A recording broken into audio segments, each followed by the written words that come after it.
Good morning. আজকে সকালটা অনেকটা দেরিতে শুরু হয়েছে। সকালবেলা আমার চোখই খুলতে চায় না, কারণ আমি অনেকটা দেরিতে রাতে ঘুমাই, যার জন্য সকালে চোখ খোলে না। ব্রেকফাস্টে ড্রাই ফ্রুটস অ্যান্ড স্মুদি খেয়েছি। আমি সকালে এটাই খাচ্ছি এখন। আমার নাইকাতে কিছু অর্ডার দেওয়া ছিল, সেটারই পার্সেল এসে স্নান করে আমি আগে এগুলো ওপেন করতে বসে গেছি। মানে নাইকা থেকে পার্সেল এলে আমার সেটার প্রতি কখন আমি খুলে দেখবো, আমি সেটার অপেক্ষায় বসে থাকি। আর এই টোনারটা আমি ফার্স্ট টাইম ইউজ করব, তো বেশ কিছুদিন ইউজ করার পরেই আমি তোমাদেরকে জানাবো কেমন আমার স্যুট করছে কি না। অ্যান্ড টিন্টেড সানস্ক্রিন এটা আমি নিয়েছি, এটা উইশ কেয়ারের। লাঞ্চের পরে আমি বেশ কিছুটা টাইম ল্যাদ খেয়েছি। দেন আমি 4টে 4:30 নাগাদ আমি বেরিয়েছি আমার কিছু বন্ধুদের সাথে, আমার 2 বান্ধবীর সাথে দেখা করতে গেছিলাম। এই 2 মূর্তির সাথে বেশ কিছুটা টাইম কাটালাম, অনেক আড্ডা গল্প দিলাম।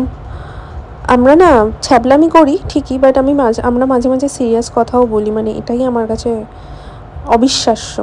তো যাই হোক, 9:30 নাগাদ আমি এসেছি। দেন তারপরে ফ্রেশ হয়ে আমি স্কিন কেয়ার করছিলাম আর এই টোনারটা অ্যাপ্লাই করলাম। দ্যাটস ইট আজকের মতো।